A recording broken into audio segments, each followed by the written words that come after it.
President Trump, sir. During the Obama-Biden administration, there was tremendous division. There was hatred. You look at Ferguson. You go to many places. Look at Oakland. Look what happened in Oakland. Look what happened in Baltimore. Look what happened.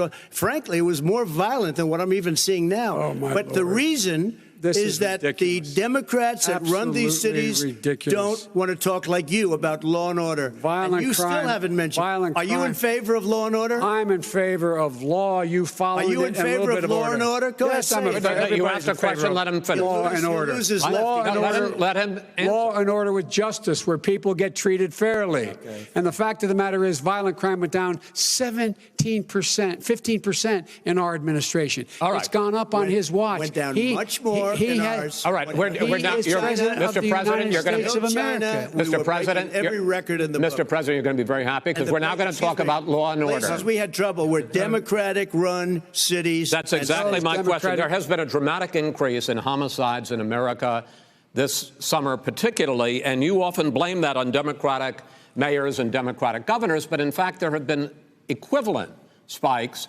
in Republican-led cities like Tulsa and Fort Worth. So the question is this really a party issue?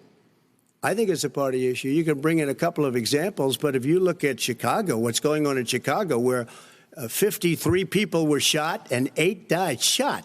If you look at New York, where it's going up like nobody's ever seen anything, the numbers are going up 100, 150, 200%.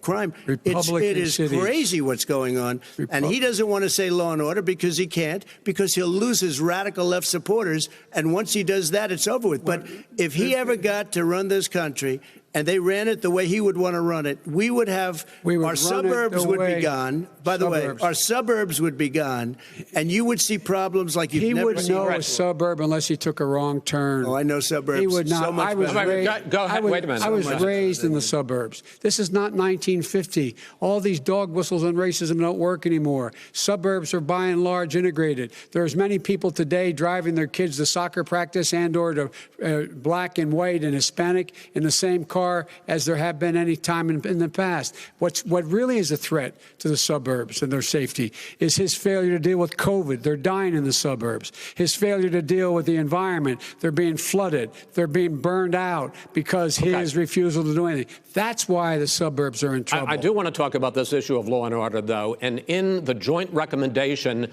that came from the Biden-Bernie Sanders task force, you talked about, quote, reimagining policing.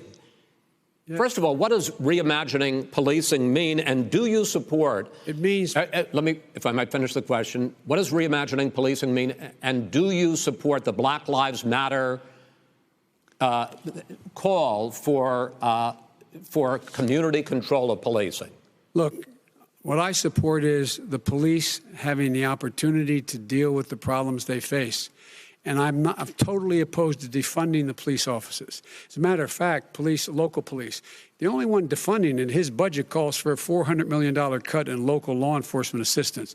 They need more assistance. They need, when they show up for a 9/11 call, to have someone with them as a psychologist or psychiatrist to keep them from having to use force and be able to talk people down.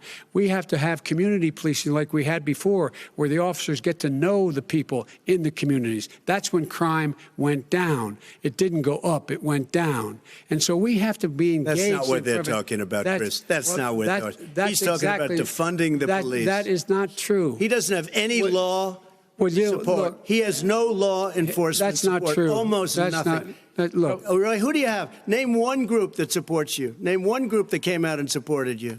Go ahead. Look, think. We have time. We don't have time to do anything. No, think about it. Name one law enforcement group that came out and supported you. Hey, NBC News viewers, thanks for checking out our YouTube channel.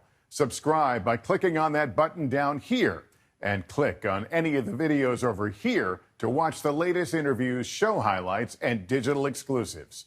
Thanks for watching.